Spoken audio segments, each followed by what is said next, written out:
Fallen off your New Year's resolution? It's not your fault.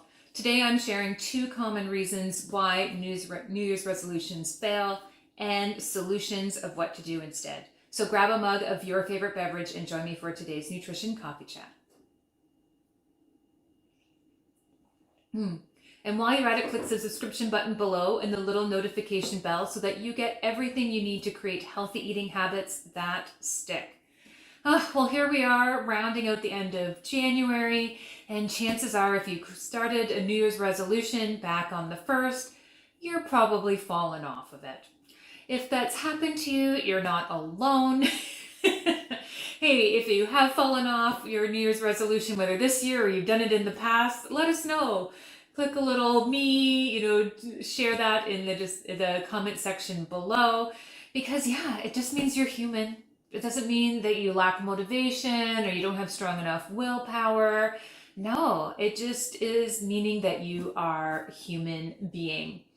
The behavior change science shares with us that New Year's resolutions just aren't the way that human beings create lasting new habits or break their bad habits. And that's what we're going to get into today, because behavior change science has a lot to share with us on how to create those habits. That's why way back even when I started learning about nutrition in my training and practicing since the 90s, I've always been interested in why we choose the foods we do. Because it's one thing to know what you should eat, it's another to actually do it. And so today we're going into the behavior change science to share with you why your 2 common reasons that I see in my practice day in and day out. People are trying to make changes to their healthy eating and they're just not working, and what to do instead. And instead of having to go deep into the behavior change science yourself, what we're doing is using 2 fantastic books for the lay person, for the person who's like, let me learn about this science so I can apply it to my life so I can be better. These 2 books are, the first one is Tiny Habits by BJ Fogg, or more specifically, Tiny Habits, The Small Changes That Change Everything. And the second book is Atomic Habits by James Clear, or the full title, Atomic Habits, Tiny Changes, Remarkable Results, an easy and proven way to build good habits and break bad ones. These are the 2 books that we're going to be applying today to your healthy eating New Year's resolutions, the 2 common causes, the 2 common problems that I see, and how to solve them.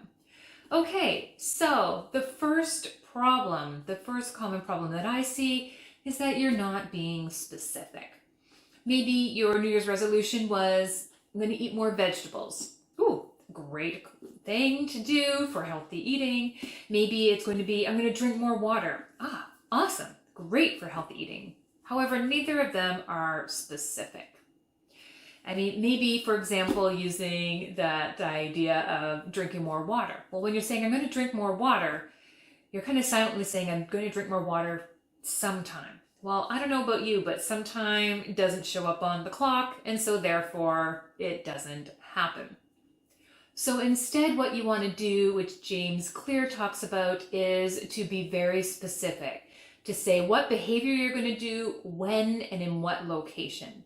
So going back to that vegetable idea, I'm going to eat more vegetables. Well, instead, say I'm going to have 1 more serving of vegetables at dinner on weekdays. You've identified what, when, and in the location, in this time at dinner time, on weekdays. So that is being very specific in that way, because that you can then measure, you can make sure you're doing, and so then you will do it and it'll happen, versus, I'm going to eat more vegetables sometime. Or use the technique that BJ Fogg talks about anchoring your habit to your routine you already have established. So in that vegetable idea, it's that you're going to have another serving of vegetables at your already established routine of having dinner on weekdays. Or in the water example, how do you anchor drinking more water? Well, look for established routines you already have and drink a glass of water at that time. I'm going to drink a glass of water while I'm waiting for the coffee to brew. I'm going to drink a bottle of water on my commute into the office.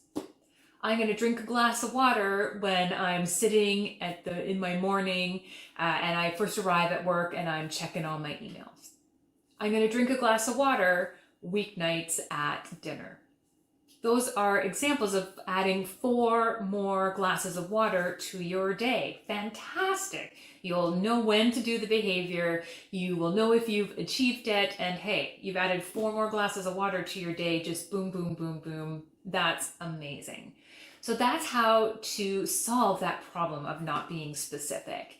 Either to identify, as James Clear says, what you're going to do and when, or to anchor it to existing routine, as BJ Fogg teaches.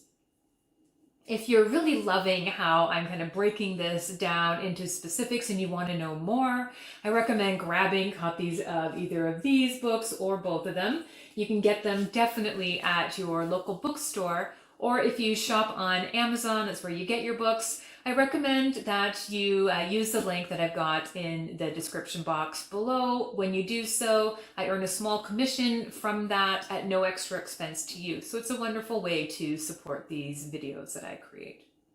Okay, so you've got one common problem that I see. The second common problem that I see is that your environment doesn't support your new action, your new behavior, your new habit that you want to have.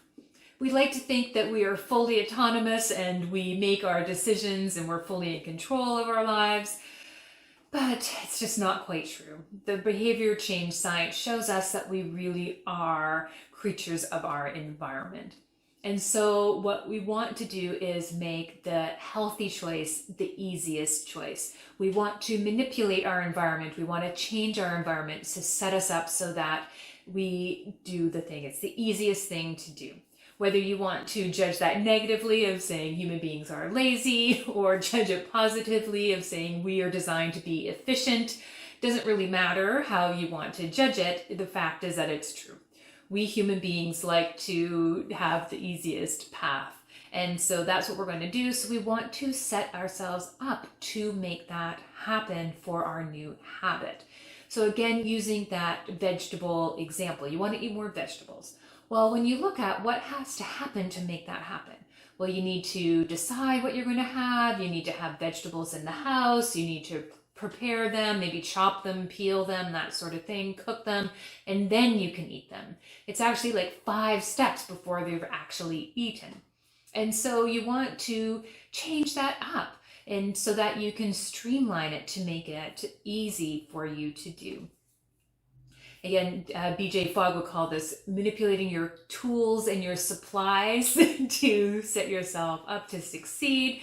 But what you want to do is to look at, okay, identify all of those steps. What is involved in eating more vegetables, and which ones can I streamline? Which ones can I set up? So it might be something like not having to go to the store to get vegetables, but having them delivered. There's so many delivery options now. You can set up automatic recurring grocery orders. You can do CSA, a community supported agriculture, where you pre-order from a local farmer boxes that come once a week, once every 2 weeks, once a month, and so they're automatically delivered. And so, hey, you already have the vegetables in the house, you might as well get them. You might do a meal kit delivery where you've chosen the recipes ahead of time, and then it comes to you already in the proportions you need, already sometimes partially prepared, and you just have to finish the meal, right? Choose one that has lots of veggies in there. Those are some great ways to streamline it so that you don't have to go to the store to get the veggies. If you want to address the kind of having to prepare step, well, if you do go to the store, buy some veggies that are already pre-prepared. There's a reason why this concept has been exploding in the grocery stores, that, pre-prepared veggies are already, it started with like the baby carrots, right? But now they have like onions already cut up, and veggies that are spiralized, and bags of salad, and lots and lots of choices where the preparation has already been done or almost done for you. You just have to do that last step. So you really set the environment up to succeed. An example from my own practice is I had a lot of clients actually use this. It was really handy. with the pandemic happening, they've slipped really out of eating any vegetables. And so they're like, okay, I need to get started, but I have very little capacity. I need to make it easy. So what they were buying were those kind of party trays of the raw veggies with the dip in the center. And they were just buying them for themselves. If you have room in the fridge, it just takes up one shelf. It's already done. It's right there, so you can just grab them and snack on them. Grab them and eat them. Pack them in a lunch. Pack them, for a snack, or just snack on them at home. Make it that easy, right? You could either make some microwave popcorn, which you have to do some steps, or the veggies are already cut up and you can just eat the dip right there. I mean, that's making it as easy as possible to set up the environment to make it easy to eat more vegetables. So taking a look at that, sometimes I see people who are like, oh, that's a cop-out to buy prepared vegetables. I need to be making it from scratch to be, doing it right. Like, no, lower the effort that you have to do. Set up the environment so that you are having it smooth sailing. It might be that you really hate chopping the vegetables and that because you have bad equipment.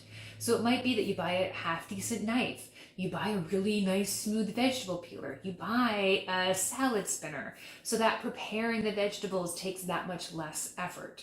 And so look at what is it that's stopping you? What do you have set up in the environment that is a barrier that creates resistance to creating your habit, and smooth that out. As I said, from our public health world, we call it making the healthy choice the easy choice. So those are the two common problems that I see that cause people to fall off your healthy eating habits or your New Year's resolutions. One is not being specific.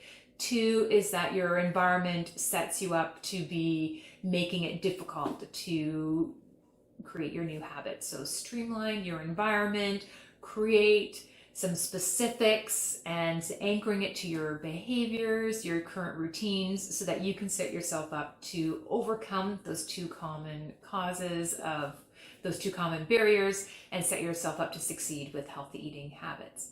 If you like today's video, let me know. Click the thumbs up button here. I've got it queued up a couple other videos on behavior change habits. I'll see you soon, and in the meantime, enjoy healthy eating.